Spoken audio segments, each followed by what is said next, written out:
तो धारा 26 पे बात चल रही थी। बात आई थी कि प्रत्येक सिविल वाद पत्र उपस्थित करके संस्थित किया जाएगा। तो जो वाद पत्र तैयारी की बात चलेगी तो सबसे पहला जो सवाल उठेगा वो यही उठेगा कि आखिर पार्टीज, पक्षकार, ये किसी मुकदमे में कौन हो। तो मुकदमे में पक्षकार कौन कौन हो सकते हैं, इस संबंध में आदेश एक व्यवस्था कर रहा है। और सिर्फ इस बात की नहीं कि मुकदमे में कौन कौन पक्षकार हो सकते हैं, बल्कि अगर मुकदमे में पक्षकार नहीं बनाया है आपने उनको, जिनको बनाना चाहिए था, तो न्यायालय की शक्ति, इसके बारे में भी बात की गई कि न्यायालय क्या कर सकता है अगर आपने उनको पक्षकार नहीं बनाया जिनको बनाना चाहिए था। क्योंकि न्यायालय चुपचाप बैठकर देख नहीं सकता। आप जो कुछ करते रहे और उस पर न्यायालय की मुहर आती रहे, ऐसी स्थिति नहीं है। तो न्यायालय को भी ताकत है उस दशा में जबकि आपको जिन्हें पक्षकार बनाना था उन्हें आपने नहीं बनाया, आपने गड़बड़ पक्षकार बना दिया, गलत बना दिया। जिसे नहीं बनना चाहिए था वादी, उसे बना दिया। उसकी जगह कोई और होना चाहिए। ऐसा नहीं है मुकदमा ही नहीं होना चाहिए, मुकदमा तो होना चाहिए, लेकिन जिसे वादी बनाना चाहिए था वो वादी है ही नहीं, बल्कि वादी पता नहीं कौन है। अब वादी पता नहीं कौन है, ये दो स्थितियों में हो सकता है। एक, वादी गलत है किंतु भूल सद्भाविक है, जो भूल हुई वो सद्भाविक है। जैसे हम लोग देखेंगे जब कांटेक्ट आगे बढ़ेगा और कहां पहुंचेगा, एजेंसी पे, तो एजेंट का काम मालिक का काम माना जाएगा। ठीक है, एजेंट जो कुछ करेगा वो मालिक की ओर से करेगा एजेंट। उस कार्य से आबद्ध कौन होगा, मालिक। कैसे, इस प्रकार मानो मालिक ने स्वयं वो काम किया है। अब मानिए उस काम से मुकदमा लाने की जरूरत ये पैदा हो गई, उसी काम की बाबत मुकदमा लाना पड़ा क्योंकि ए बी का एजेंट है। ए ने बी की ओर से संविदा की एजेंट की कैपेसिटी में, और जब एजेंट की कैपेसिटी में की तो संविदा जिसको आबद्ध करेगी वो ए नहीं होगा, वो बी होगा। ठीक है, सेक्शन 37 आगे हम लोग देखेंगे, आएगा इंडियन कॉन्ट्रैक्ट एक्ट में, वो भी आएगा आगे। जो कॉन्ट्रैक्ट एक्ट के प्रोविजन कहेंगे वो यही कहेंगे कि अगर एजेंट ने संविदा की है मालिक की ओर से तो संविदागत संबंधों से जो आबद्ध होगा वो एजेंट नहीं हो सकता, वो मालिक ही होगा। तो अगर मुकदमा लाने की जरूरत पड़ी, चाहे बी की ओर से और चाहे बी पर, ठीक है, यह भी हो सकता कि संविदा में अपने भाग का पालन बी न करे, और यह भी हो सकता है कि बी के प्रति संविदा में जिस काम को होना था वो काम वो न करे जिसे संविदा में उस काम को करना था। संभव दोनों है। अगर दोनों में से कोई बात हुई तो मुकदमा लाने की जरूरत होगी। एक स्थिति में बी वादी होगा और एक स्थिति में बी प्रतिवादी होगा। लेकिन गलती से मुकदमे में ए, क्योंकि प्रत्यक्षता डायरेक्टली संविदा किसने की थी, ए ने। भाई ए ने, सामने कौन था, ए, क्योंकि ए बी का एजेंट है और बी के एजेंट की कैपेसिटी में ए संविदा कर रहा है। तो सामने ये तो ए था। इनफैक्ट संविदा के दूसरे पक्षकार ने बी को तो कभी देखा ही नहीं। हमारा एजेंट है कलकत्ता में,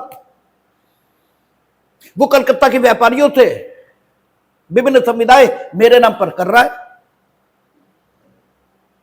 तो कलकत्ते के व्यापारी वो तो हमें कभी देखेंगे ही नहीं, वो तो केवल ए को जानते हैं। और यह भी हो सकता है कि ए ने जिनसे संविदा की वे भी किन्हीं के एजेंट रहे हो।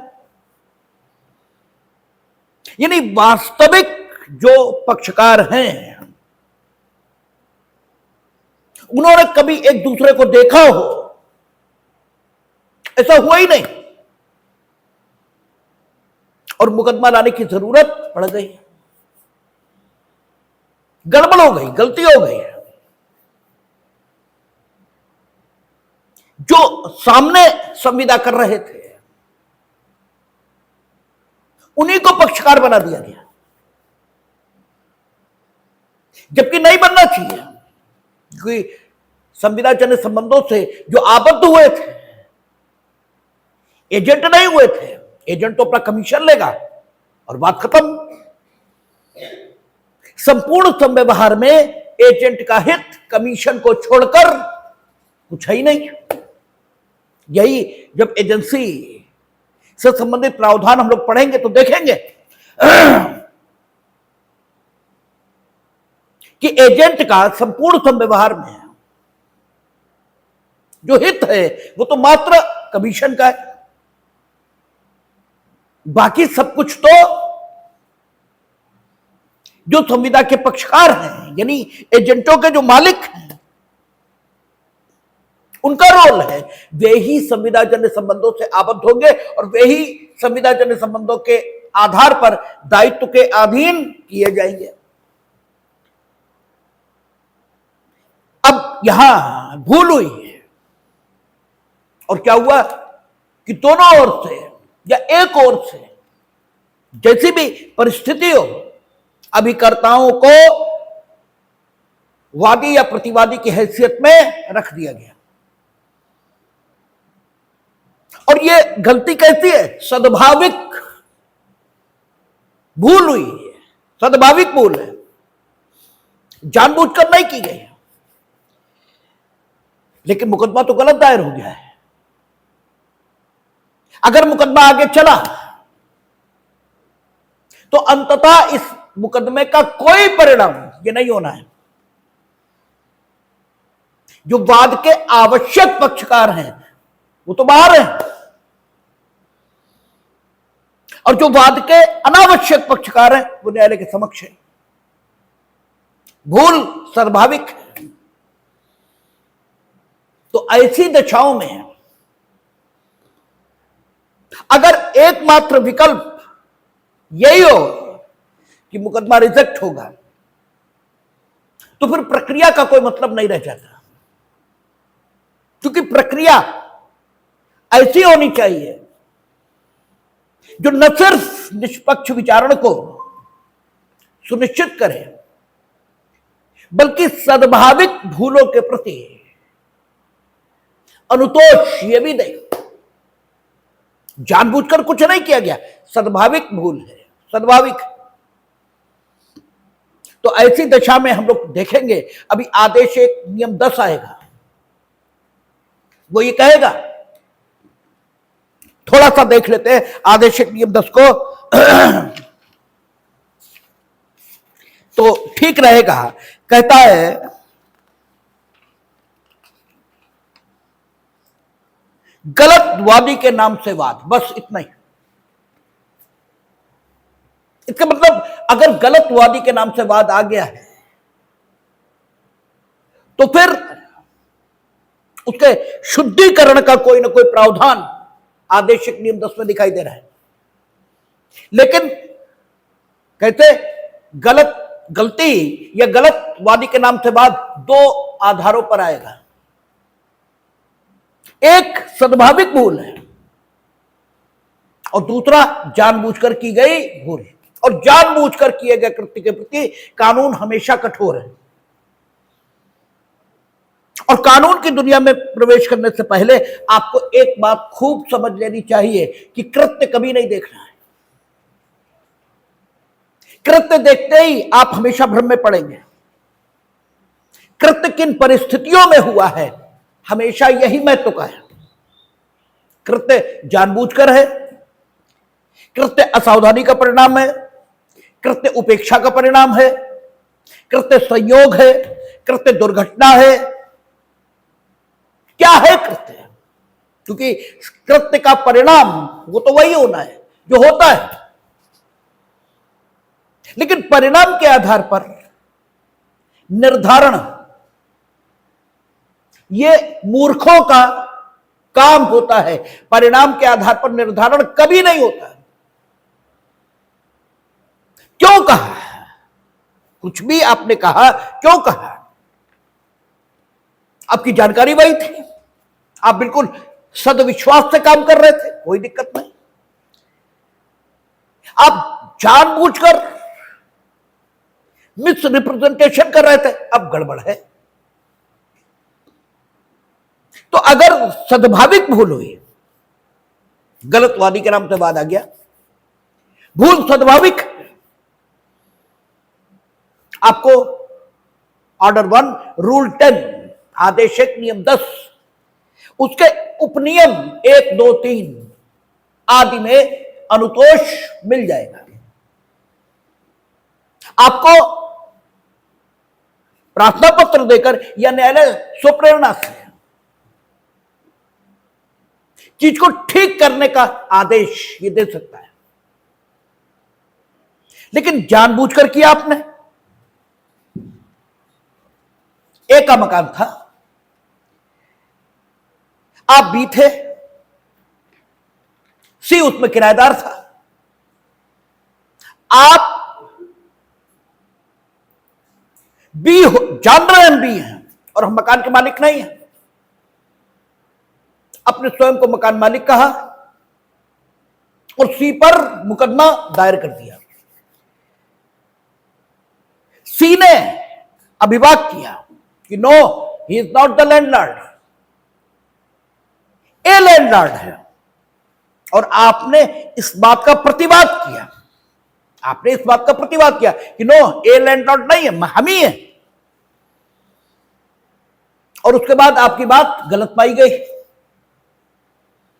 उसके बाद ये पाया गया कि नहीं, आप नहीं, ए ही है लैंडलॉर्ड।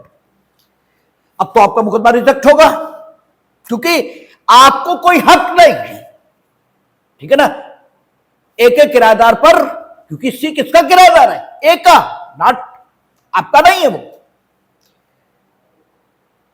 अब आप ए को सहवादी बनाना चाहते हैं और ए भी तैयार है, लेकिन ए के तैयार होने से कोई मतलब नहीं है।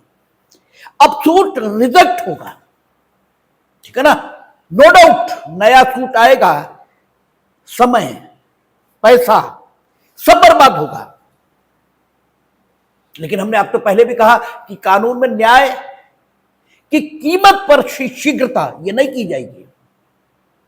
शीघ्रता होगी किंतु न्याय की कीमत पर नहीं। आपकी बदतमीजियों को बढ़ावा दिया जाए यह नहीं होगा। एक में भूल सद्भाविक और एक जगह भूल जानबूझकर की गई। गलती है, लेकिन गलती जिन परिस्थितियों में हुई है वे परिस्थितियां डिफरेंट हैं। इसलिए आदेश 1 नियम 10 ऐसी दिशा में आपको कोई अनुतोष ये नहीं देगा। और उदाहरण ले लेते हैं, हम लोगों ने पार्टनरशिप एक्ट पढ़ा है, फिर पढ़ेंगे, आप लोगों में से कई ने नहीं भी पढ़ा है। पार्टनरशिप एक्ट में एक जगह कहा है उन्होंने, मेरा ख्याल है सेक्शन 4 हो या 5 हो, कि जो भागीदारी है वो संविदा से सृष्ट होती है, संविदा से सृजित होती है, प्रास्थिति इससे नहीं। ठीक है, भागीदारी स्टेटस से नहीं आती, भागीदारी कॉन्टेक्स्ट से आती है, ये कहा है उन्होंने। और उन्होंने कहा कि एक ज्वाइंट हिंदू फैमिली, ये भागीदारी फर्म नहीं है, ठीक है ना, ये भागीदारी की फर्म नहीं है। और ज्वाइंट हिंदू फैमिली की ओर से जो मुकदमा आता है वो कौन लाएगा? ज्वाइंट हिंदू फैमिली का कर्ता, ठीक है, उसका जो कर्ता है वही लाएगा। ज्वाइंट हिंदू फैमिली के लिए मुकदमा आना था, ठीक है ना। और क्या हुआ? HUF, हिंदू अनडिवाइडेड फैमिली, उसकी ओर से मुकदमा आना था। गलती से यह समझ बैठे कि यह फर्म है, और फर्मों के द्वारा मुकदमा लाने के संबंध में यहां आदेश 29 या 30, ठीक है, आदेश 29 हो 30 हो, हमें याद नहीं है, उसमें व्यवस्था दी गई, उस व्यवस्था के मुताबिक मुकदमा आ गया। और चूंकि ज्वाइंट हिंदू फैमिली की ओर से जब मुकदमा आएगा तो शायद आदेश 27A, इसकी व्यवस्था का पालन होना चाहिए, शायद, हमें जहां तक याद पड़ता है ऐसा है। हम दावा नहीं कर रहे कि 27A का होगा, ठीक है ना। अब गड़बड़ है किंतु सद्भाविक, इसलिए आदेश 1 नियम 10 व्यवस्था या अनुतोष आपको देगा, अदरवाइज नहीं देता। तो एक संपूर्ण व्यवस्था आदेश 1 में इस बात की गई कि अगर सिविल सूट फाइल होगा, क्योंकि प्रत्येक सिविल सूट कैसे लाएंगे? सिविल सूट प्रत्येक वाद पत्र उपस्थित करके लाएंगे। तो वाद पत्र उपस्थित करके लाएंगे तो सबसे पहली समस्या होगी वो समस्या ये होगी कि पक्षकार ये हम किससे बनाएं। तो पक्षकार आप किससे बनाएंगे? इस समस्या का समाधान आदेश 1 नियम 1 और आदेश 1 नियम 3 में हो जाएगा। लेकिन अगर आदेश 1 नियम 1 और आदेश 1 नियम 3 इनके मुताबिक जिन लोगों को वादी या प्रतिवादी एक ही वाद में रखा जाना चाहिए, उनको एक साथ वादी या प्रतिवादी रखे जाने से गड़बड़ हो रही है, तो क्या करें? ठीक है ना। हमने आपसे पिछले क्लास में भी कहा था कि बड़ा आसान है। अगर एक व्यक्ति है जिसे अनुतोष प्राप्त करने का हक है और एक ही व्यक्ति है जिसके विरुद्ध उसे अनुतोष प्राप्त करने का हक है, तब तो कोई समस्या ही नहीं, ठीक है, तब तो कोई दिक्कत नहीं। लेकिन 10 व्यक्ति हैं, 10 लोग हैं जिन्हें अनुतोष प्राप्त करने का हक है और जिसके विरुद्ध अनुतोष प्राप्त करने का हक है वो एक ही है। तो क्या 10 लोग एक साथ मुकदमा लाएंगे? और वो 10 तैयार ना हो एक साथ मुकदमा लाने के लिए, वो तो कहते हैं हम अलग ही अलग लाएंगे। तो फिर क्या करें? ठीक है, साथ ही साथ अगर 10 लोग इधर हैं जिन्हें अनुतोष प्राप्त करने का हक है और 10 ही लोग उधर हैं जिनके विरुद्ध अनुतोष प्राप्त करने का हक है, अब ये 10 लोग कह रहे हम 10 के खिलाफ अलग अलग मुकदमा लाएंगे। 10 कह रहे एक साथ हम लाएंगे तो एक साथ, लेकिन जिनके खिलाफ लाएंगे उनके खिलाफ अलग अलग लाएंगे।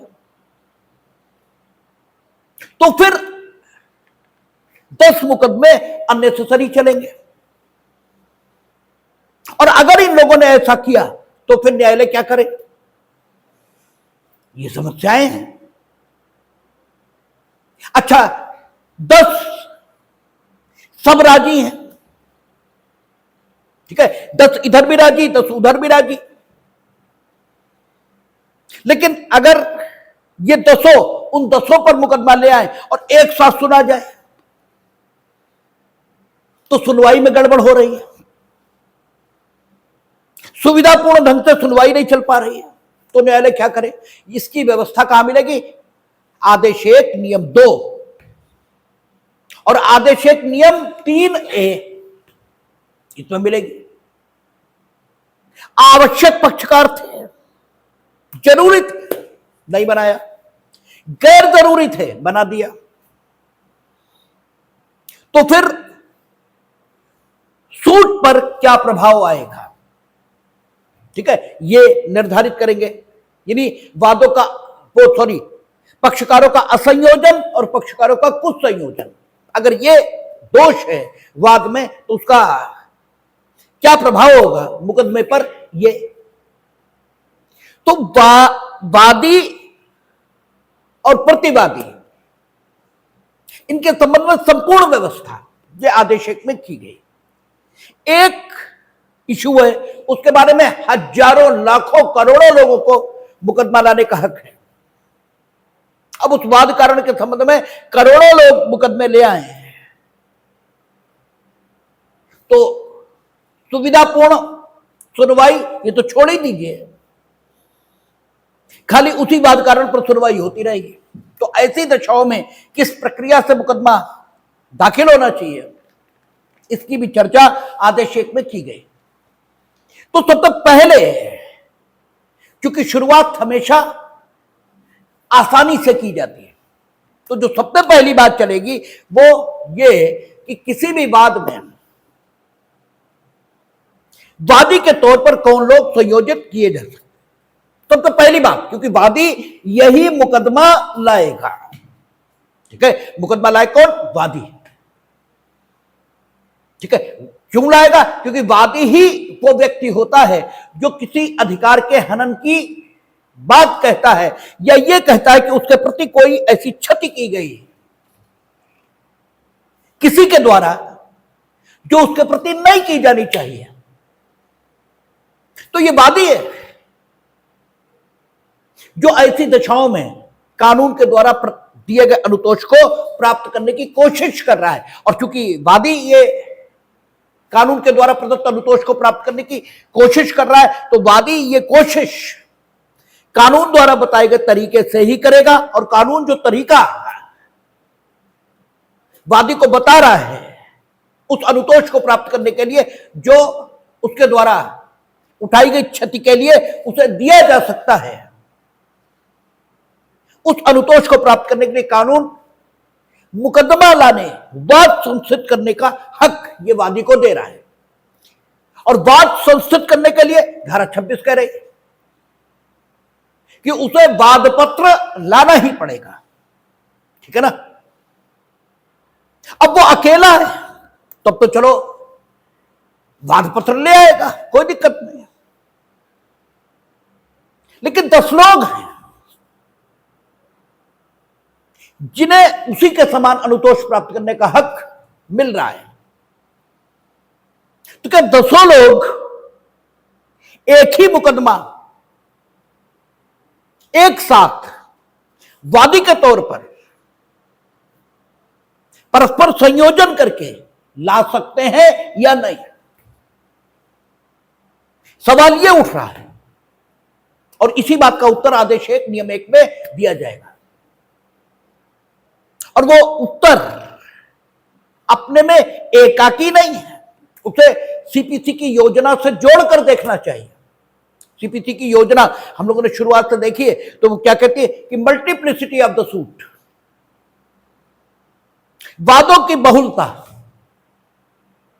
ये जहां तक हो वहां तक कम से कम रहनी चाहिए, मुकदमे बहुत ज्यादा ये नहीं होने चाहिए, ठीक है। इसीलिए 10, 11, 12, 13, 14 ये सारे प्रावधान आपने देखे थे कि कैसे भी मल्टीप्लिसिटी ऑफ द सूट इसे अवॉइड किया जाए।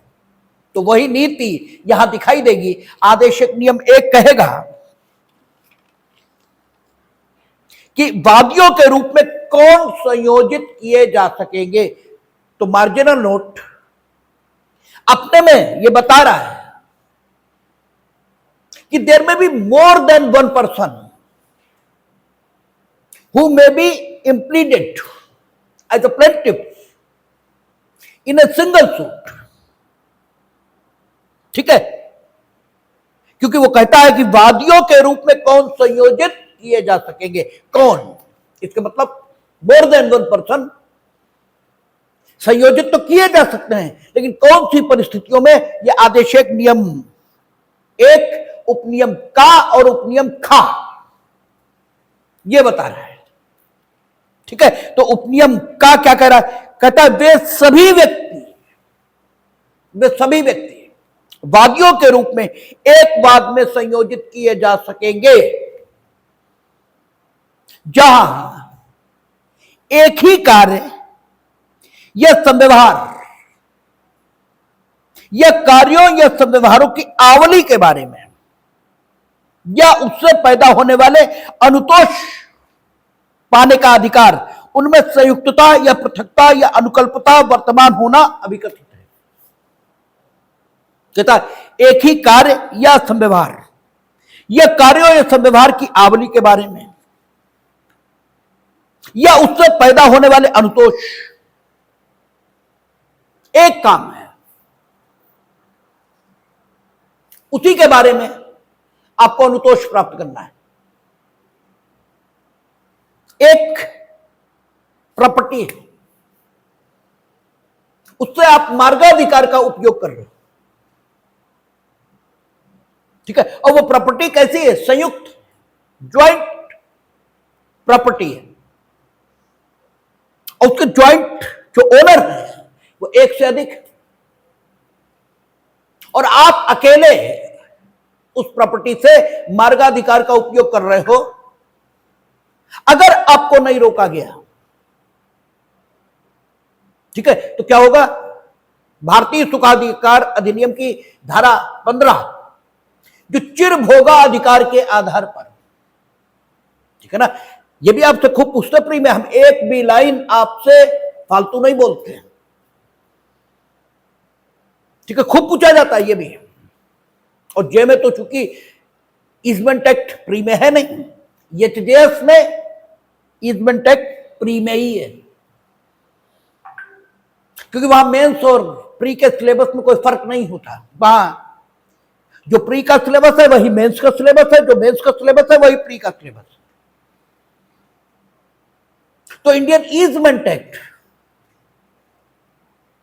वो कई तरीकों से सुखाधिकारों के अर्जन के तरीके बताता है। जैसे वहां सेक्शन 13 है, वो कहता है आवश्यकता के आधार पर सुखाधिकार पैदा हो सकता है। सेक्शन 15 है, वो कहता है चिरभोग अगर कोई व्यक्ति किसी अधिकार का करता रहा है तो वो सुखाधिकार के तौर पर उसे मिल जाएगा, और अनुदान के आधार पर तो है ही है। ठीक है, चिरभोग के आधार पर आपको सुखाधिकार कब पैदा होगा? जिस सेक्शन 15 में लिखा हुआ शायद 12 साल है। 12 साल है, कितना है? नहीं 12 साल नहीं, 20 साल या 20 साल, और गवर्नमेंट के विरुद्ध 30 साल। ठीक है, ऐसे। तो अगर 20 साल वो निकलता रहा आपकी प्रॉपर्टी से तो उसे सुखाधिकार प्राप्त हो जाएगा, और एक बार सुखाधिकार प्राप्त हुआ फिर आप कुछ नहीं कर पाएंगे उसका, फिर तो वो निकलेगा, आप रोक ही नहीं पाएंगे। ठीक है, तो वो न निकल सके, इसलिए चिरभोग के आधार पर उसे सुखाधिकार अर्जित हो, इससे पूर्व आप मुकदमा लाकर उसे रोकना चाहते हैं। ठीक है, कौन सा मुकदमा आएगा, क्या आएगा, ये तो जब ये सारे बताई जाएगी तब पता लगेगा। लेकिन फिलहाल मोटे में आप समझ लीजिए, आप मुकदमा लाकर रोक सकते हैं। लेकिन आप, ठीक है, लाना चाहते हैं, और प्रॉपर्टी कितने लोगों की है? प्रॉपर्टी मोर देन 1 लोगों की है, जिससे वो गुजर रहा है। और जब तक उस प्रॉपर्टी का विभाजन नहीं हुआ तब तक उसके जितने सहस्वामी हैं वो उस सारी प्रॉपर्टी के कण कण के सहस्वामी हैं। ये नहीं कहा जा सकता कि वो किसके हिस्से से निकल रहा है, वो सबके हिस्से से निकल रहा है, वो सबके हिस्से से निकल रहा है। और अगर आप रोकना चाहते हैं, वो कहेगा हम तो फला के लाइसेंसी हैं, खाली तुम ही थोड़ी हो। ठीक है, हमने उनकी अनुमति ले रखी है, आप रोक कैसे देंगे? समस्या ये है। तो यू आर बाउंड, ठीक है, you are bound to join all those persons as a plaintiff in a single suit. ठीक है, जिसे आप उस व्यक्ति के विरुद्ध लाना चाहते हैं। और अगर आदेश एक का उपनियम का ना हो तो जितने वादी ये मुकदमा लाना चाहते हैं, जितने व्यक्ति ये मुकदमा लाना चाहते हैं, सबको अलग अलग मुकदमा लाना पड़ेगा, सबको अलग अलग। जबकि वो कार्य जिससे अनुतोष प्राप्त करने का हक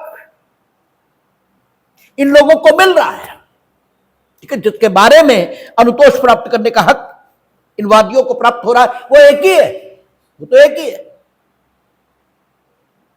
या एक अपकृत्य हुआ, एक बस ने 50 लोगों को टक्कर मार दी, उपेक्षापूर्ण और लापरवाही से चलाते हुए,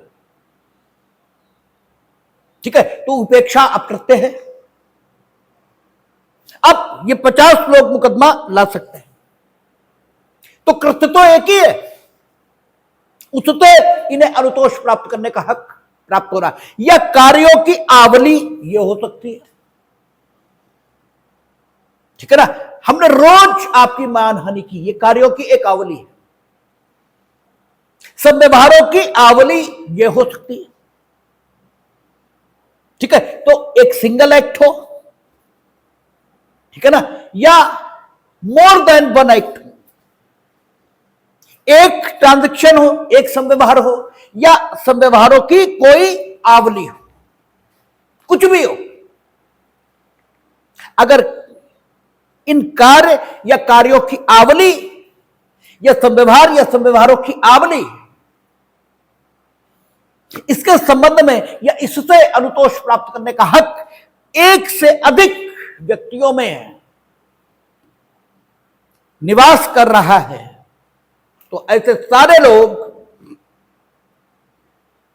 एक वाद में वादियों के तौर पर संयोजित किए जा सकेंगे। अब एक चीज समझ लें, वादी अपनी इच्छा से ही बनेगा, क्योंकि वादी कौन है? वाद का मालिक, वाद का मालिक। और प्रत्येक व्यक्ति को जिसके सांपत्तिक या पदीय पद संबंधी अधिकार का हनन हुआ है, वो सिविल सूट फाइल कर सकता है, ठीक है ना। तो जिन्हें वादियों के तौर पर संयोजित किया जा सकेगा, अगर ये सब अड़ जाए, नहीं हम तो अलग ही अलग मुकदमा लाएंगे, ठीक है ना। अगर ये अड़ जाए कि हम तो अलग अलग ही मुकदमा लाएंगे, मानेंगे ही नहीं, तो फिर इन्हें अलग अलग मुकदमा लाने से कोई नहीं रोक सकता। और अगर ये सब अलग अलग मुकदमा ले आए, ठीक है, तो ऐसी ही दशाओं के लिए फिर अंतर्निहित शक्तियां न्यायालय की होती है, ठीक है ना। फिर तो धारा 151 है, जिसमें अंतर्निहित शक्ति न्यायालय को प्राप्त है। हालांकि सीपीसी में केवल धारा 151 ही नहीं है जिसमें न्यायालय को अंतर्निहित शक्तियां हो, अन्य धाराएं भी हैं जिनमें न्यायालय को अंतर्निहित शक्तियां हैं, लेकिन उनकी चर्चा तब करेंगे जब वहां पर पहुंच जाएंगे। फिलहाल मोटे मोटे में आप ऐसे समझेंगे कि न्यायालय की अंतर्निहित शक्तियां ये कहां है? 151 में, मोटे मोटे में। और अंतर्निहित शक्तियों का न्यायालय उपयोग कब करेगा? जबकि इनेक्टेड प्रोविजन उपलब्ध न हो, अधिनियमित विधि उपलब्ध न हो और न्याय करने के लिए वैसा करना जरूरी हो। अगर ये मुकदमे अलग अलग चले, ठीक है ना, तो स्थिति क्या बनेगी कि अलग अलग डिसीजंस हो सकते हैं। इसलिए हमने जब सेक्शन 10 आपको बताया था, तब भी कहा था कि अगर सेक्शन 10 की स्थिति नहीं है, अगर सेक्शन 10 की स्थिति नहीं है, तो भी मुकदमों का स्थगन भी हो सकता है और उन्हें एक साथ सुना भी जा सकता है। तो ऐसी दशाओं में सेक्शन 151 की एप्लीकेशन लगती है वहां, और इन सारे मुकदमों की सुनवाई एक साथ ही की जाती है। क्योंकि क्या है कि सभी को एक ही वाद कारण से, एक ही कार्यों के संव्यवहार से अनुतोष प्राप्त करने का हक यह प्राप्त हो रहा है। ठीक है, तो कहता है कि जहां एक ही कार्य संव्यवहार या कार्यों संव्यवहार की आवली के बारे में या उससे पैदा होने वाले अनुतोष पाने का अधिकार, उनमें संयुक्तता या पृथकता या अनुकल्पता वर्तमान होना अभिकथित है। और यदि ऐसे व्यक्ति पृथक पृथकवाद लाते हैं तो विद्या तथ्य का सामान्य प्रश्न पैदा होगा। यानी ये दोनों कंडीशंस फुलफिल अगर हो रही हैं तो एक से अधिक व्यक्ति एक ही वाद में वादियों की तौर पर संयोजित किए जा सकेंगे। क्योंकि अगर ये सारे लोग अलग अलग मुकदमा लाएं, अलग अलग, तो सबको यह साबित करना पड़ेगा। ठीक है, अलग अलग आप मुकदमा लाएंगे तो अलग अलग मुकदमे में प्रत्येक व्यक्ति को यह साबित करना पड़ेगा कि वो इस संपत्ति का मालिक है और ये जो हमारी संपत्ति पर मार्गाधिकार का प्रयोग कर रहे हैं, ये जबरदस्ती मार्गाधिकार का प्रयोग मेरी संपत्ति पर कर रहे हैं, इन्हें इसका कोई अधिकार नहीं है। यही बात तो सबको साबित करनी पड़ेगी। तो विधि और तथ्य उसके सामान्य प्रश्न पैदा होंगे, एक जैसे ही प्रश्न पैदा होंगे अगर ये सारे लोग अलग अलग मुकदमा लें। जो 50 लोग घायल हुए बस की टक्कर से, उन्हें सबको अलग अलग मुकदमा लाने की दशा में भी यही साबित करना पड़ेगा कि बस उपेक्षापूर्ण और लापरवाही से चलाई जा रही थी और बस ड्राइवर का उनके प्रति सावधानी बरतने का कर्तव्य था। क्योंकि हम लोगों ने पढ़ा है उपेक्षा का प्रत्यय, उपेक्षा में क्या आपको साबित करना पड़ेगा कि there was a duty to take care. ठीक है, प्रतिवादी में वादी के प्रति एक कर्तव्य था, काहे का, सावधानी बरतने का। And he has breach that duty, और उसने उस कर्तव्य का भंग किया है और उसके उस कर्तव्य भंग से वादी को क्षति हुई है। यह साबित करना पड़ेगा और ये 50 को साबित करना पड़ेगा। ठीक है ना, तो विधि और तथ्य के सामान्य प्रश्न पैदा होंगे, इसलिए सारे के सारे एक साथ मुकदमा ला सकते हैं क्योंकि इनमें अनुतोष पाने का अधिकार संयुक्तता, ठीक है ना, ये संयुक्तता विद्यमान है। ठीक है, और कई बार ऐसा भी होता है कि अनुतोष पाने का अधिकार अनुकल्पता विद्यमान होता है। अल्टरनेटिवली या तो हमें है या हमारी जगह आपको है या इन्हें है। वादी को समझ में नहीं आ रहा कि हमें है, आपको है या किसको, तो सबको एक साथ संयोजित किया जा सकता है, जिसे भी होगा उसे मिल जाएगा। ठीक है ना, तो वादियों के तौर पर कौन व्यक्ति संयोजित किए जा सकते हैं? ऐसे सारे व्यक्ति जिन्हें पृथकता अलग अलग, ठीक है ना, जैसे 50 लोग हैं, अकृत्य हुआ उनका, उनके साथ एक बस ने किया तो 50 को अलग अलग मुकदमा लाने का हक है। ठीक है ना, ला सकते हैं ना, पृथकता, उन्हें अलग अलग मुकदमा लाने का हक भी है।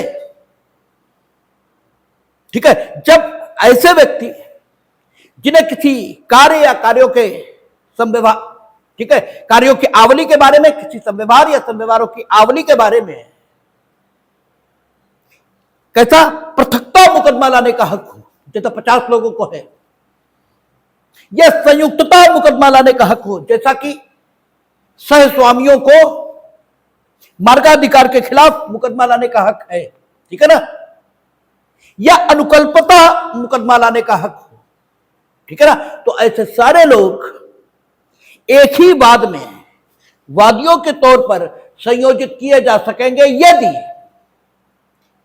स्थिति ऐसी हो कि वो लोग अलग अलग मुकदमा लाएं तो विधि और तथ्य के सामान्य प्रश्न पैदा हों। सामान्य मतलब वही हमने आपसे पहले भी कहा कि सामान्य का मतलब क्या होता है, वही जो आप कक्षा 6, 7, 8 उसमें पढ़ते रहे, लघुत्तम निकालते थे तो नीचे कामन लेते थे, और कामन जब लेते थे तो जो भिन्न आप हल कर रहे होते थे, भिन्न का जो अंश और हर होता था, हर जो होता था वो उस कामन में मौजूद रहता था, प्रत्येक भिन्न का।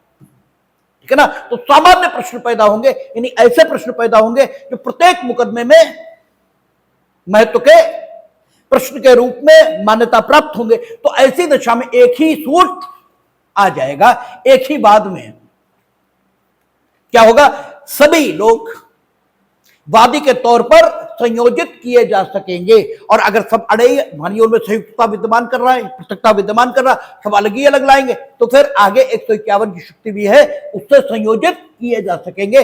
लेकिन here the court is, the law is going to permit you, सबसे पहले आपको अनुमति दे रहा है कि आप चाहो तो एक ही साथ मुकदमा ले आओ। ठीक है, तो आदेश 1, नियम 1 अब कहता है 2, नियम 2, हालांकि 3 एक के साथ पढ़ा जाना चाहिए। पहले आदेश 1 नियम 1 वादियों के तौर पर कौन संयोजित होंगे, और फिर आदेश 1 नियम 3 प्रतिवादियों के तौर पर कौन संयोजित किए जाएंगे।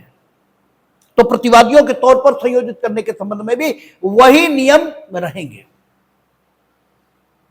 जो वादियों के संबंध में लागू किए जा रहे हैं, कि जब क्या हो, किसी कार्य या कार्यों की आवली से, किसी संव्यवहार या संव्यवहार की आवली से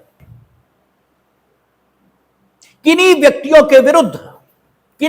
के विरुद्ध पृथकता, संयुक्तता या अनुकल्पता, अनुतोष पाने का अधिकार उनके खिलाफ विद्यमान हो, ठीक है ना, और उनके खिलाफ अलग अलग मुकदमा लाया जाए, तो विधि और तथ्य के सामान्य प्रश्न पैदा हो, तो ऐसे सारे लोगों को एक ही बाद में प्रतिवादियों के तौर पर संयोजित किया जा सकेगा। ठीक है, क्या कहता है देखें, वे सभी व्यक्ति प्रतिवादियों के रूप में एक बाद में संयोजित किए जा सकेंगे जहां एक ही कार्य या संव्यवहार या कार्यों या संव्यवहारों की आवली के बारे में या उससे पैदा होने वाले अनुतोष को पाने का कोई अधिकार उनके विरुद्ध संयुक्तता या पृथकता या अनुकल्पता वर्तमान होना अभिकथित है। और यदि ऐसे व्यक्तियों के विरुद्ध पृथक पृथकवाद लाए जाए तो विधि या तथ्य का सामान्य प्रश्न पैदा होता है। आपकी जो प्रॉपर्टी है उससे एक नहीं, A B C D E F G सब निकलना है, सब निकलना है, सब मार्गाधिकार का उपयोग करना। तो उनमें से किसी के खिलाफ मुकदमा लाएंगे आप, तो विधि और तथ्य के वही प्रश्न तो पैदा होंगे। पहला प्रश्न पैदा होगा, क्या आप मालिक हैं उस जमीन के। दूसरा प्रश्न पैदा होगा कि क्या उनमें से किसी को भी आपकी भूमि से गुजरने का कोई अधिकार किसी कानून के आधार पर प्राप्त हो रहा है या किसी ढंग से प्राप्त हो रहा है। तो विधि और तथ्य के समान प्रश्न ये पैदा होंगे हर मामले में, चाहे ए के खिलाफ मुकदमा लाइए, चाहे बी के खिलाफ, चाहे सी के खिलाफ, चाहे डी के खिलाफ। ए बी सी डी ई सबको टक्कर मारी है, सबके साथ उपेक्षा पर आधारित अपकृत्य किया गया है। किसने किया? एक बस और एक कार ने। क्यों? बस और कार परस्पर दौड़ लगा रहे थे, ठीक है ना। आपने देखा होगा सड़क पे बूढ़े बूढ़े 50 साल उम्र है, ऐसा लगता है कि सबसे पहले तो इन्हें रोको, इनके 20 बेत मारो इनके सबसे पहले, कि चलो बच्चे ऐसा करें तो कोई बात नहीं। 50-55 बरस उम्र है तुम्हारी और बराबर बराबर मोटरसाइकिलें चला रहे हैं, बराबर बराबर, और ही करते हुए बातें करते हुए जा रहे हैं। तो गुस्सा आती कि इन्हें पहले रोको, पहले इन्हें मारो खूब ढंग से, मुर्गा बनाओ, मतलब इन्हें ढंग से बेइज्जत करो, उसके बाद इनका चालान करो। तुम तमीज नहीं, तुम्हारे पिताजी ने बैनामा कराया सड़क का, किसी को चलने ही नहीं दे रहे हो। तो है अब है क्या कि बस और सड़क, बस और कार रेस लगा रहे थे सड़क पर, दोनों उपेक्षा का व्यवहार कर रहे थे, और दोनों की उपेक्षापूर्ण कार्रवाई के कारण दसियों लोग घायल हो गए। ठीक है ना। तो अगर चाहे बस के खिलाफ और चाहे कार के खिलाफ आप मुकदमा लाओ तो विधि और तथ्य के वही सामान्य प्रश्न पैदा होंगे जो एक मुकदमा लाने की दिशा में पैदा होंगे। तो फिर कानून की सामान्य नीति थी, उसी का पालन होना चाहिए कि मल्टीप्लिसिटी ऑफ द सूट उसे अवॉइड करें। और यहां क्या कहा जाएगा कि चूंकि वादियों को जो अनुतोष प्राप्त करने का हक पैदा हो रहा है वो एक ही कार्य या कार्यों की आवली से उत्पन्न हो रहा है या एक ही संव्यवहार या संव्यवहारों की आवली से उत्पन्न हो रहा है, तो उन कार्यों को, ठीक है ना, या संव्यवहारों को करने वाले व्यक्ति एक साथ एक वाद में प्रतिवादियों के तौर पर संयोजित किए जा सकेंगे। क्यों? इसलिए क्योंकि अगर उन व्यक्तियों के विरुद्ध अलग अलग मुकदमा लाया जाए तो विधि और तथ्य के सामान्य प्रश्न पैदा होंगे, और जब विधि और तथ्य के सामान्य प्रश्न पैदा होंगे तो प्रत्येक मुकदमे में उन विधि और तथ्य के सामान्य प्रश्नों को हल करने के लिए जिस साक्ष्य को देना पड़ेगा उसको बार बार दोहराने से कोई लाभ नहीं है, और साक्षी अनावश्यक तंग भी होंगे। ठीक है ना, समय, पैसा, ये सब तो बर्बाद हो गई, साथ ही साक्षी अनावश्यक तंग होंगे, और वैसे भी साक्ष्य देने लोग नहीं आना चाहते हैं।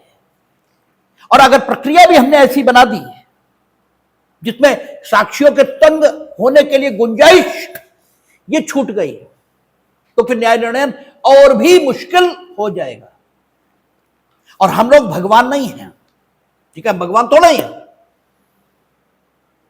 कि हम दैवीय शक्तियों से युक्त हो। न्याय निर्णय ये तो सिर्फ और सिर्फ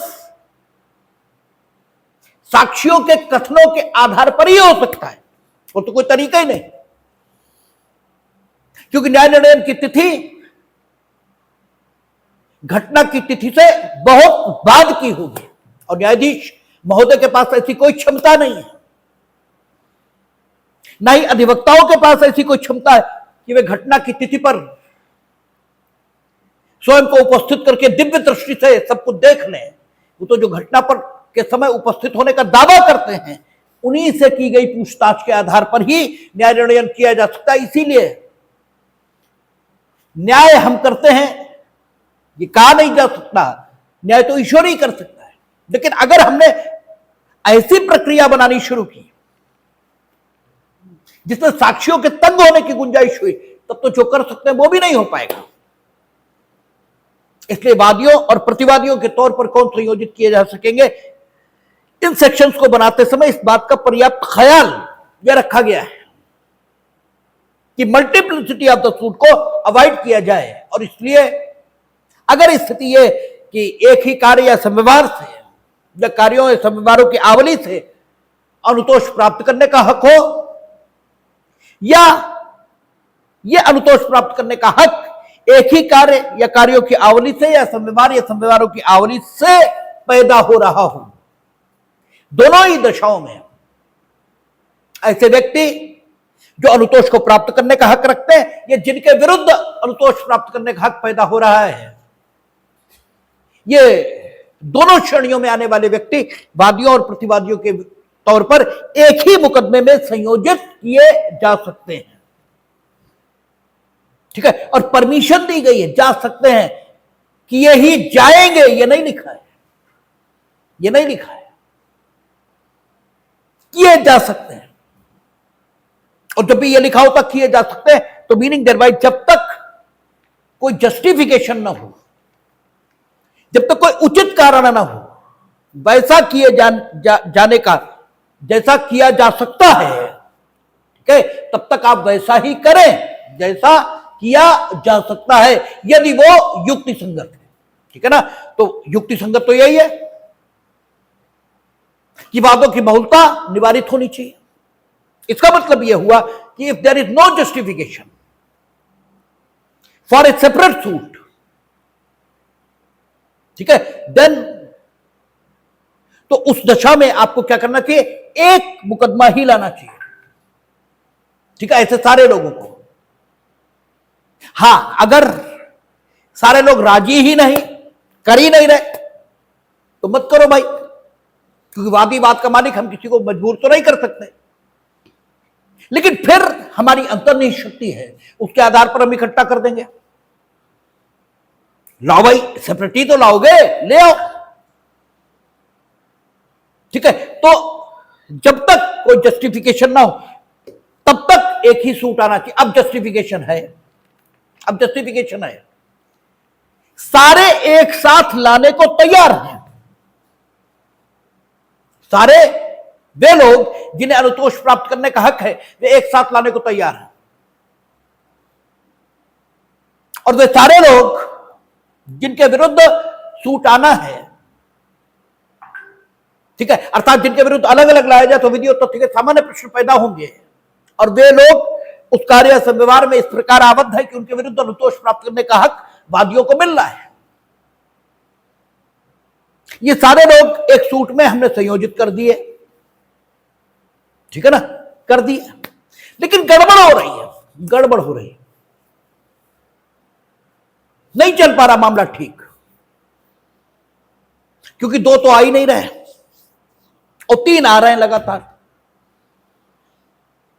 ठीक है। तो तीन, दो आ रहे हैं, तो तीन जो आ रहे हैं वो तो तंग हो रहे हैं, और दो आ ही नहीं रहे, ठीक है। तो सवाल ये है कि क्या हम इसकी इजाजत दें कि जो तीन आ रहे हैं ये तंग होते रहे। इसीलिए हम लोगों ने देखा था सीआरपीसी में भी, जब क्या था आपका आरोपों के संयोजन की बात थी, तो चाहे 219 हो, सीआरपीसी के सेक्शन हम कोट करना, बीएनएसएस के नहीं, वहां तो 244 245 शायद ये होंगे, ठीक है, क्योंकि वहां 219 का शायद 244 हो गया, शायद ऐसा ही है, ये जो भी हो हमें याद नहीं है। तो चाहे 219 हो, चाहे 221 हो, चाहे 223 हो, 242 हो गया, अच्छा ठीक, 219 242 हो गया, तो चाहे 219 हो, चाहे 221 हो, चाहे 223 हो, वहां क्या लिखा है कि संयोजित किए जा सकेंगे आरोप, ये नहीं लिखा है कि संयोजित किए जाएंगे, ये नहीं लिखा है। यानी जिन आरोपों का संयोजन हो सकता है उनका भी सेपरेट ट्रायल हो सकता है, अगर स्थितियां वैसी हो। तो यही यहां है, ठीक है। कहता है 2 में उपनियम 2 आदेश 1 उपनियम 2 कहता जहां न्यायालय को यह प्रतीत होता है कि वादियों के किसी संयोजन से वाद के विचारण, ठीक है, में उलझन या विलंब हो सकता है, चाहे उलझन हो सकती है और चाहे विलंब हो सकता है, वहां न्यायालय वादियों से निर्वाचन करने को कह सकेगा या पृथक विचारण का ऐसा न्यायादेश दे सकेगा जो समीचीन है, ठीक है। वो अगर उसे लग रहा है कि उलझन या विलंब होगा तो वादियों से निर्वाचन करने को कह सके कि भाई तुम लोग चुन लो कौन कौन चलाओगे, किसे किसे हटा दिया जाए, सेपरेट कर दिया जाए। इसमें से हटा देते हैं, वो जब लाएंगे सेपरेट सूट तब देखा जाएगा, इसमें से फिलहाल हटा देते हैं और वादी निर्वाचन करे ही ना, ठीक है। ये भी हो सकता है हम निर्वाचन करने को कहें तो करें ही ना, तो हम उनके खिलाफ कोई वारंट जारी करके उन्हें जेल थोड़ी भेज देंगे, क्या कर लेंगे उनका, भाई सीपीसी में कुछ है ही नहीं, पक्षकारों के खिलाफ वारंट कभी होंगे नहीं। तो इसलिए लिखा है कि वादियों से निर्वाचन करने को कह सकेगा या ऐसा अन्य आदेश, अन्य आदेश में सब कुछ आ गया। उसने यह भी नहीं कहा कि सेपरेट करने का आदेश देगा, ऐसा अन्य आदेश देगा जो समीचीन हो। वो कुछ भी कह सकता है कि इनका स्थगित रहेगा, बाकी का चलेगा, या जो भी उसे उचित लगेगा उन परिस्थितियों में जैसा आदेश देना वैसा आदेश दे सकेगा, ठीक है ना। तो ये 2 और फिर 3A भी ठीक ऐसा ही प्रोविजन करता है। क्या कहता है जहां न्यायालय को यह प्रतीत होता है कि प्रतिवादियों के संयोजन से बाद में के विचारण में उलझन या विलंब हो सकता है, वहां न्यायालय पृथक विचारण का आदेश देगा या ऐसा अन्य आदेश दे सकेगा जो न्याय के हित में समीचीन हो।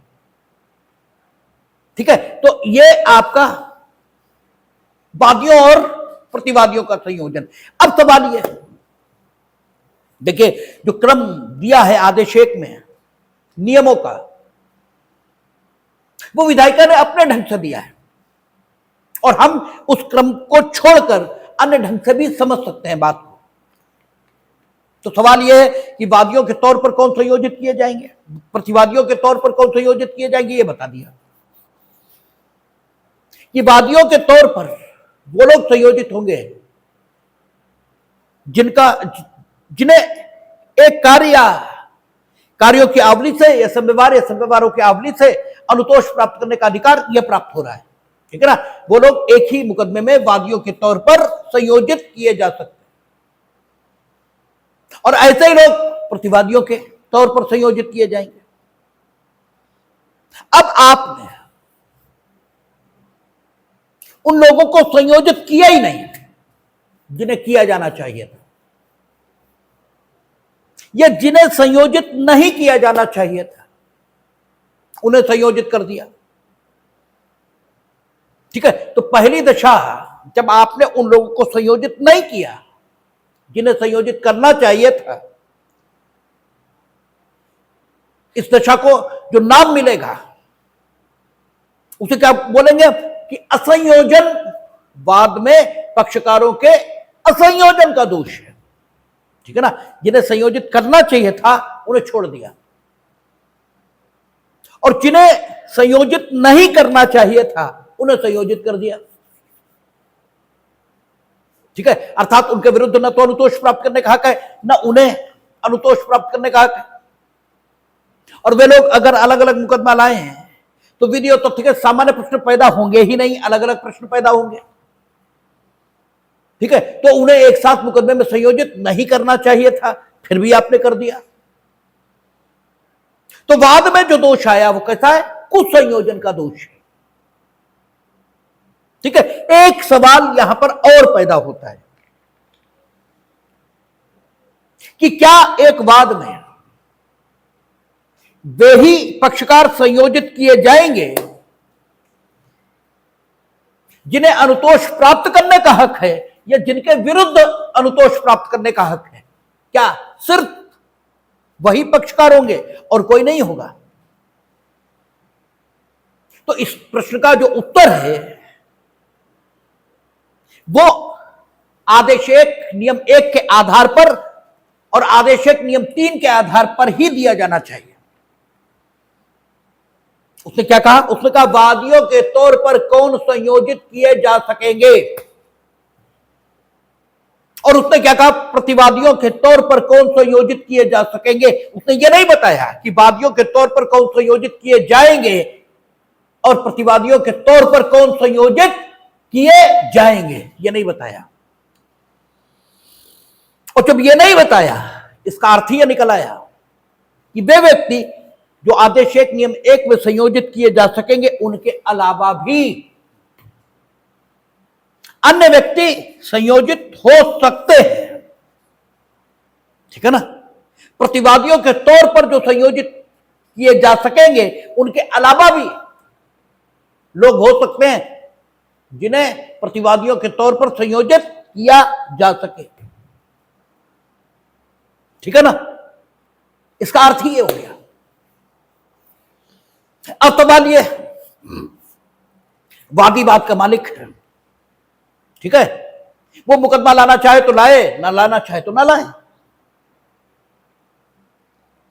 ठीक है, तो वादियों के तौर पर संयोजित किए जा सकेंगे। तो क्या कोई ऐसा व्यक्ति भी संयोजित किया जा सकता है वादी के तौर पर जो मुकदमा नहीं लाना चाहता? ठीक है ना, तो इसका उत्तर यह है कि न्यायालय आदेश 1 नियम 10 की ताकत का इस्तेमाल करके वादियों के तौर पर संयोजित किए जाने का आदेश दे सकता है, लेकिन उसे इस आदेश को देते समय सावधानी का प्रयोग करना चाहिए। और सावधानी कैसी, क्या, वो केसला में आई है। और वो केसला आपका अनिल कुमार वर्सेस शिवनाथ, ठीक है, रजिया बेगम वर्सेस, ठीक है, साहेबजादी अनवर बेगम, इसमें बताई गई है। ये 2 मुकदमे हैं, ठीक है। और एक और है Hirachand versus Bombay municipal corporation, ठीक है। ये 3 मुकदमे हैं, इनमें बताया है कि न्यायालय को किस सावधानी के साथ प्रयोग करना चाहिए अपनी शक्ति का, कि वादियों के तौर पर किसी को संयोजित कर दें, ठीक है। लेकिन किया जा सकता है, हां, न्यायालय को सावधान रहना चाहिए। और वो सावधानी का स्तर क्या हो, जब पहुंचेंगे आदेशक नियम 10, तब इन तीनों मुकदमों की बात करेंगे और देखेंगे। लेकिन जहां तक डिफेंडेंट की बात है, प्रतिवादी की बात है, आखिर पक्षकार तो वो भी है। मैं प्रतिवादी, वादी और प्रतिवादी दोनों पक्षकार हैं। तो उसने ये भी कहा ना कि प्रतिवादियों के तौर पर कौन संयोजित किए जा सकेंगे। इसका मतलब आदेशक नियम 3 में जो लोग लिखे हैं वे भी प्रतिवादियों के तौर पर संयोजित हो सकते हैं। और कुछ और लोग भी हो सकते हैं जो प्रतिवादियों के तौर पर संयोजित हो सकें, ठीक है। क्योंकि कौन लोग संयोजित किए जा सकेंगे, इसमें यह शब्द नहीं पढ़ सकते हम कि कौन संयोजित किए जाएंगे। इसलिए अच्छा, यह भी हो सकता है एक व्यक्ति को वादी होना चाहिए, तुमने बनाया ही नहीं, ठीक है, यह भी हो सकता है। संयोजन का दोष तो दोनों तरीके से हो सकता है, तुम बनाना चाहिए था, तुमने नहीं बनाया, यह भी हो सकता है, ठीक है। तो वो भी जब आदेशक नियम 10 हम लोग पढ़ेंगे तो देखेंगे वो भी आकर पार्टी बन सकता है। कैसे बनेगा, क्या बनेगा, देखा जाएगा। लेकिन फिलहाल बात यह है कि वाद के पक्षकार क्या केवल वो होते हैं जो आदेशक नियम 1 या आदेशक नियम 3 में उल्लिखित हैं, या उनके अलावा भी होते हैं? तो भाषा जो आदेशक नियम 1 या आदेशक नियम 3 की कह रही है, वो तो ये कह रही है कि और भी हो सकते हैं। तो और जो वाद के पक्षकार होंगे, यानी वो तो होंगे ही होंगे, जो आदेशक नियम 1 या आदेशक नियम 3 में है वो तो होंगे ही होंगे, उसके अलावा कौन कौन हो सकते हैं, ठीक है। तो वे लोग जो आदेशक नियम 1 या आदेशक नियम 3 की जद में आ जाते हैं, उन्हें तो हम क्या कहते हैं, आवश्यक पक्षकार, उन्हें कहते हैं आवश्यक पक्षकार। वो necessary parties of the suit है। और necessary parties of the suit, अगर इसको आपने छोड़ दिया तो सामान्य नियम यह है, सामान्य नियम, हम सामान्य कह रहे हैं, सामान्य नियम यह है कि आपका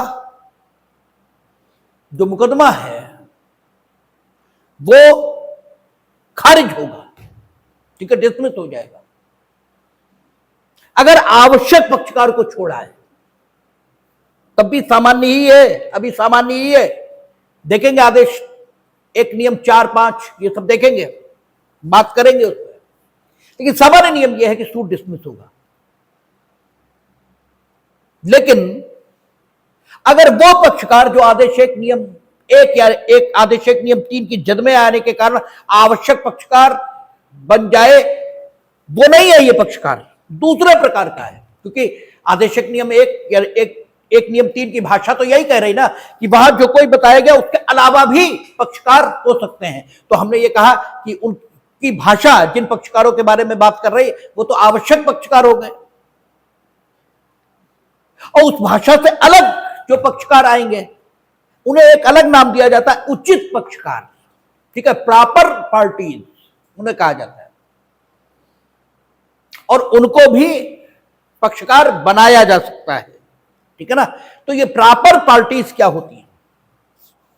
आवश्यक पक्षकार, उनकी विशेषता तो ये है कि वे आदेशक नियम 1 या आदेशक नियम 3 की जद में आ रहे हैं। ठीक है, उनकी विशेषता तो यह है, और उनकी जद में आने के कारण यह कहा जा सकता है कि वे ऐसे पक्षकार हैं कि अगर वे मुकदमे में उपस्थित न हो, ठीक है, तो न्याय निर्णयन हो ही नहीं सकता, हो ही नहीं सकता। ठीक है ना, उन्हीं को अनुतोष प्राप्त करने का हक है। ठीक है, जिनके विरुद्ध अनुतोष प्राप्त करने का हक है उन्हीं को आपने पार्टी नहीं बनाया। ठीक है, तो आवश्यक पक्षकार की डेफिनेशन क्या हुई? आवश्यक पक्षकार की डेफिनेशन यह हुई कि ऐसा पक्षकार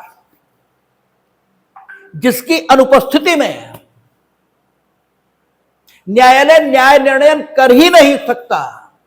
क्यों? इसलिए क्योंकि उसी पक्षकार को उस कार्य या संव्यवहार से जिसके बारे में मुकदमा लाया गया है अनुतोष प्राप्त करने का हक है, या उस कार्य या संव्यवहार के आधार पर जिस व्यक्ति के विरुद्ध अनुतोष प्राप्त करने का हक है उसे ही पक्ष आपने नहीं बनाया। इसलिए इस पक्षकार के अभाव में, इस पक्षकार की अनुपस्थिति में न्याय निर्णयन हो ही नहीं सकता। ये तो हुआ आवश्यक पक्षकार। ठीक है, अब उचित पक्षकार, क्योंकि प्रॉपर पार्टी ये भी होती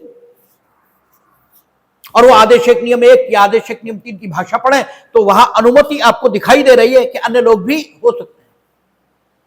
तो ये जो उचित पक्षकार है, ये कौन लोग होते हैं? ये वे लोग हैं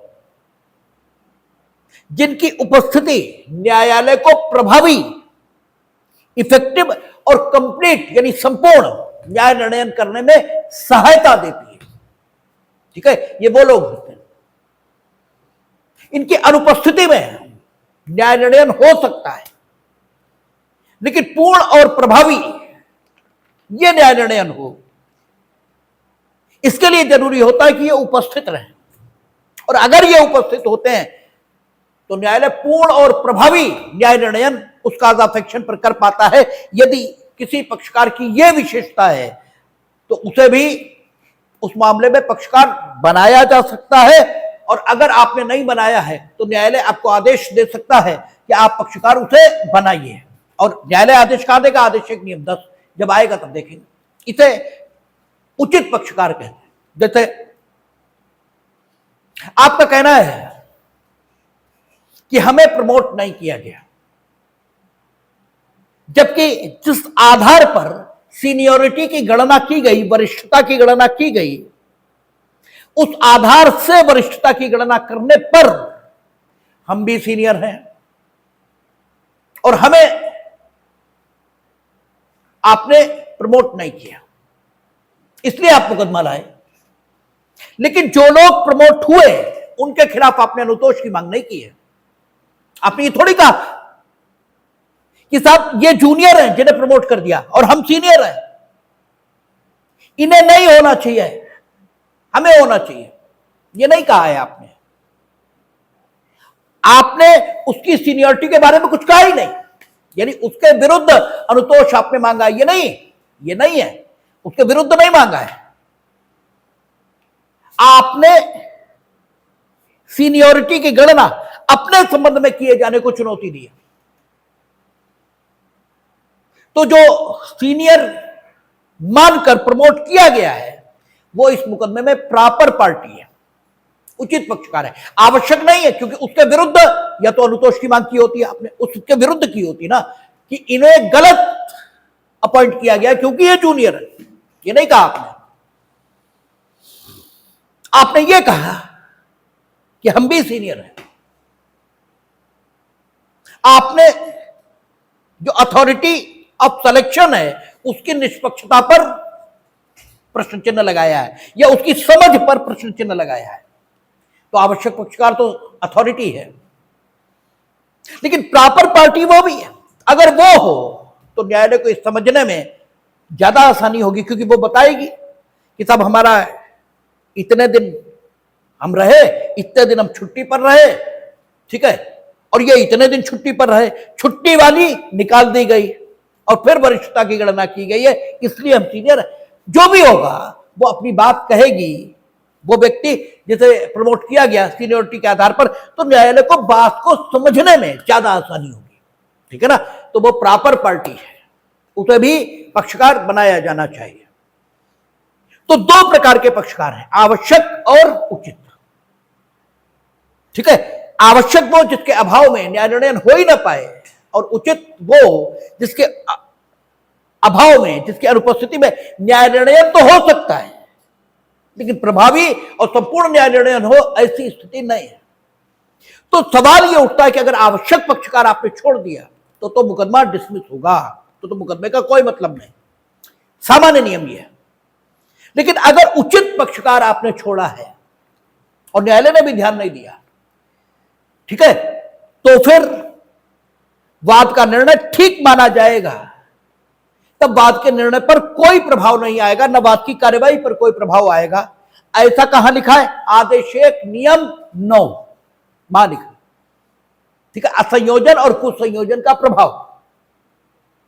लेकिन अभी और भी बचा है आदेशिक नियम, ठीक है, 8 बचा है, आदेशिक नियम 10 बचा है जो प्रमुख है, और बाकी सब्सिडरी रूल हैं। प्रमुख नियम यही है। तो शेष चर्चा हम लोग आगे करेंगे, अगले क्लास में देखेंगे।